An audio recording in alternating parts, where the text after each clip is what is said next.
बहुत समय पहले की बात है। गौतम बुद्ध अपने शिष्यों के साथ एक गांव में पहुंचे। वहां के लोग उनके प्रवचन को सुनने के लिए बहुत उत्सुक थे।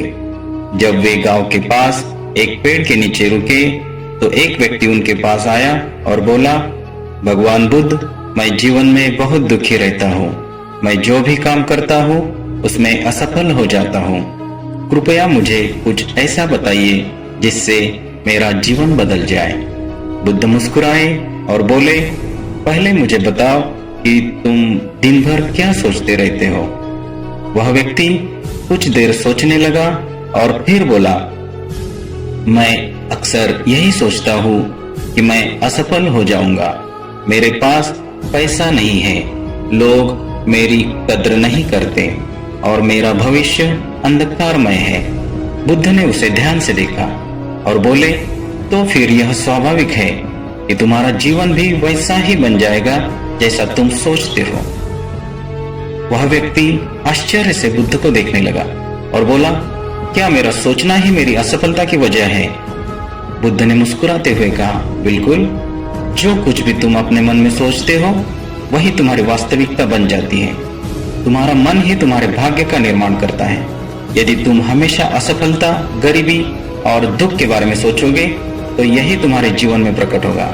लेकिन यदि तुम सफलता, समृद्धि और खुशी के बारे में सोचोगे तो वे चीजें तुम्हारे जीवन में आने लगेगी। यह सुनकर वह व्यक्ति सोच में पड़ गया। बुद्ध ने एक और उदाहरण दिया। मान लो कि तुम्हारे हाथ में एक बीज है। यदि तुम आम का बीज बोओगे तो आम का पेड़ उगेगा, और यदि तुम बबूल का बीज बोओगे तो कांटों से भरा पेड़ उगेगा। तुम्हारा मन भी इसी तरह का खेत है। जो विचार तुम इसमें बोओगे वही तुम्हारे जीवन में प्रकट होगा। बुद्ध ने उस व्यक्ति को एक साधारण लेकिन शक्तिशाली मंत्र दिया, जैसा सोचोगे वैसा ही पाओगे। उन्होंने कहा, अगर तुम सच में अपने जीवन को बदलना चाहते हो तो सबसे पहले अपनी सोच को बदलो। सफलता, खुशी और समृद्धि के बारे में सोचो। अपने आप पर विश्वास रखो। सकारात्मक सोच ही तुम्हें आगे बढ़ाएगी। वह व्यक्ति बुद्ध की बातों से बहुत प्रभावित हुआ और उसने अपने विचारों को बदलने का निश्चय किया। कुछ समय बाद उसकी जिंदगी सच में बदल गई। वह पहले से ज्यादा खुश, आत्मविश्वासी और सफल हो गया। गौतम बुद्ध की यह कहानी हमें सिखाती है कि हमारा मन ही हमारी सबसे बड़ी ताकत है। अगर हम सकारात्मक और अच्छे विचारों को अपने मन में रखेंगे तो हमारा जीवन भी वैसा ही बनेगा।